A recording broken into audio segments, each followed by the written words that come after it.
Let's go ahead and read some of these suggestions for marriage. These are by David Wilkerson. And they're really good. They were longer, but the Pathway Press condensed them so that it wouldn't take up as much space. But they're still good. Okay, Gwen, you want to start them? Okay, 10 suggestions for marriage. The first one says, even in your most heated arguments, never say the word divorce. The seed of divorce is planted when it is spoken. There is something fatal in the very use of the word. Death and life are in the power of the tongue, and they that love it shall eat the fruit thereof. That's Proverbs 18:21. I found that to be very true. Yes. Death really is in the power of the Yes. tongue. Right. Yes, and what we say when we say that word divorce, it just sets in motion. You throw the seeds out there. Yeah, and then they start to settle Well, in and spring up. If they land in the right soil, they will. Yes, yes. So don't even say it when you're upset and angry. Don't even say the word, oh, we just need to get a divorce. No, you don't. Just Can I tell a cute little quick thing? Yes. Because I know that what you speak, you do set it in motion. So the other day I had gotten a little bit perturbed. No. And my husband just a little bit. So, and God just very gently said, don't say another word until you can say what needs to be said. So one of the grandchildren come in, and she was just going on talking to me, and I didn't answer, and she looked at me, so I wrote on a piece of paper, I can't speak right now. And she just looked at me and walked out. But sometimes, until you can get your mind and your tongue under control, it's better not to say anything. Or as I hear the old saying, if you can't say something good, don't say anything at all. And the Bible Amen. also says, too, just put your hand over your mouth. Mhm. That's So good. literally, I guess that's what I was Put your doing, hand over your mouth, just- yeah. yeah. And it gives you time to think too. And Because gather if your you emotions. if you speak quickly, you're reacting to something. And words can't be taken back. No. Even if you apologize, word cannot be taken back. Never. Right. True. Okay. Do not think that intense disagreement means the marriage, excuse me, let me start again. Do not think that intense disagreement means the marriage is doomed for failure. It's normal to disagree. I'm glad it is because Inevitable. yeah, most people marry the exact opposite of who they are, Very true. and you have Yeah. to disagree to get out there what you think, and they tell you what they think, and that's a disagreement. But it doesn't mean a thing in marriage as far as being compatible or being able to live together and get along. I know there are some things that we're not saying to stick with a person if they're beating you or they're unfaithful all the time or whatever. We're not saying stay with that and don't ever say divorce or don't ever disagree. We know that there's always circumstances, and the Bible allows for those circumstances. But just because you disagree over something, you don't have to leave that person. All right, who's next? Oh, I'm next. Never make your mate the butt of jokes, privately or publicly. This is a way of putting someone down. Behind most of these jokes is a spirit of anger and malice. And I think that's really true. I've heard people, Yeah. they think they're being funny and they make slight remarks about their wife or their husband, but it's really, they're angry at that person and they're, Dishonor. yeah. Well, Yeah. the Bible said out of the heart the mouth speaks. Yes. So you could be, thinking one thing, but your heart could be saying something else. So whatever comes out of your mouth in the heat of the moment is really what you think. Yes. That is so Yes. Practice complimenting each other sincerely and often. Wives tend to become as beautiful as the compliment their husbands pay them. A husband will do almost anything to live up to the compliments and encouragement of a proud wife. This does work. It does work. Yes. It does work. It does. Really. Never smother each other, set your love free. Partners need to be free to reach their goals, not free to flirt or fool around, but free to grow and mature. That's really true too. A lot of husbands want to control their wives and not want them to go higher than they are or make more money than they do. And that's not right, because she's an individual and she should be free to do, like it said, not free to flirt or run around on him, but free to reach her full potential in life. Well, that's what the Bible talks about as a virtuous woman. I mean, the things she does, I mean, those, yeah. she don't just sit at the house and do nothing. I mean, she's Right. out there making things and bringing in food and taking care of the house. I mean, that's a woman that can aspire to do something. I mean, if you know, some people take the verse the Bible talks about as being submissive as you've got to do what you're told and you can't be yourself, and that's not what it means. That's not at all. And that virtuous woman even said that she buys property and she plants a field. I mean, she's an industrious, and she makes silk and sells it. So she's got her own business. She contributes. And yeah. I love that. Yeah. I like that That too. we can have our own business. Like everybody Right, I here was is gonna writing say. books. Right. And I didn't say, but Gwen has written 2 now. She has 2 published books. 2 And published. one of my favorite children's books ever is the last book she wrote is her children's book. The other one is her testimony, which is really good.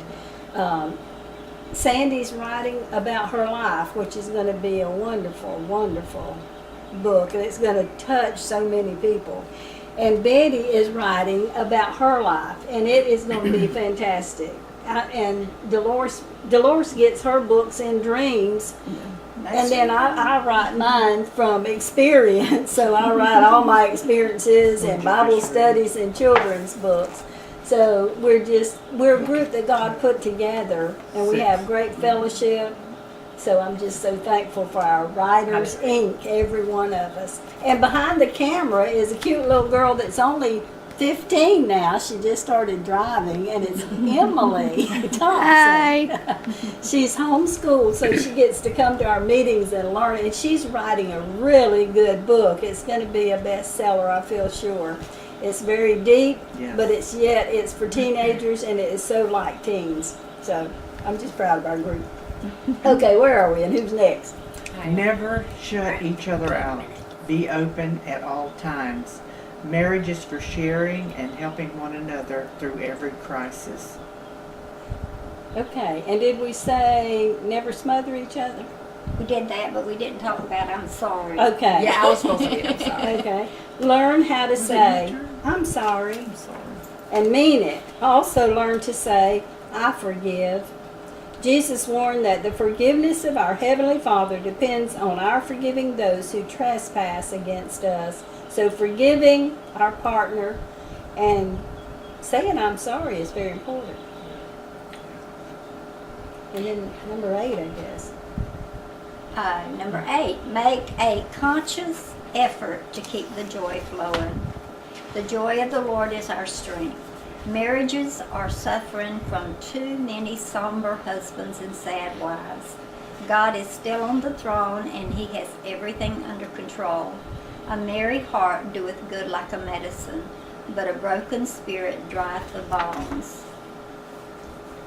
I can relate to this one, because when you've been married to someone for 57 years, you know, you have to have joy, because there are going to be times that's what carries you through. Yes. That really carries you through.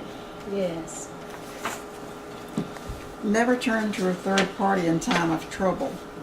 Many go seeking someone to talk to. That is where almost all adultery begins. Lean on Jesus and lean on each other. You should be best friends. Amen. Oh, yeah. Amen. That's a good one. And one more. Okay, number 10. Consult Christ about every detail of your marriage.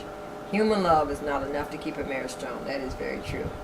Only God's power can do that. Divorce is the result of one or both parties losing their faith. But where Jesus is king, the marriage can make it.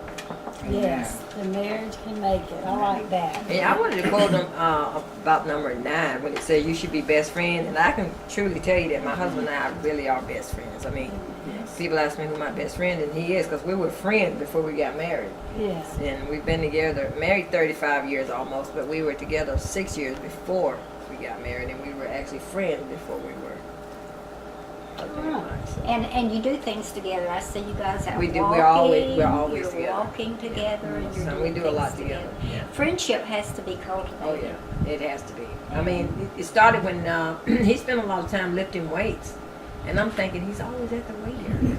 And you know what the Lord told me? Well, go out there with him. That's how I started lifting weights. Cause you know, if you wanna spend time with that person, sometimes he comes to where I am, and you have to go. I mean, you have to. It's give and take. Yes, it is. Yeah. No, I was pointing at her to put the camera on. whoever Yeah, wants to- it's give and take, but then that's how we became. Well, you know, we started being friends as teenagers, like 10th grade. But you know, that has to be cultivated over the years. It does. He is my best It friend. does. How long have you been married, Sandy? Do you know? 33 years. We just celebrated 33 years, and my husband is my best friend. We go everywhere together. We do everything together. He likes to hunt and fish. I love to hunt and fish. You know, we just go everywhere and do everything together. That's great. My husband and I have been married 62 years, and he was a pastor for 50, which I told on another video. But we did everything together. I did the piano and the music, and sang and had choirs and different things. And he did the preaching. He was an outstanding preacher and minister and a great leader. He knew how to take responsibility. He was the first child in a family of 8, so they learned responsibility. So he knew how to carry a church, what to do and how to run the business, and so I'm really proud of him.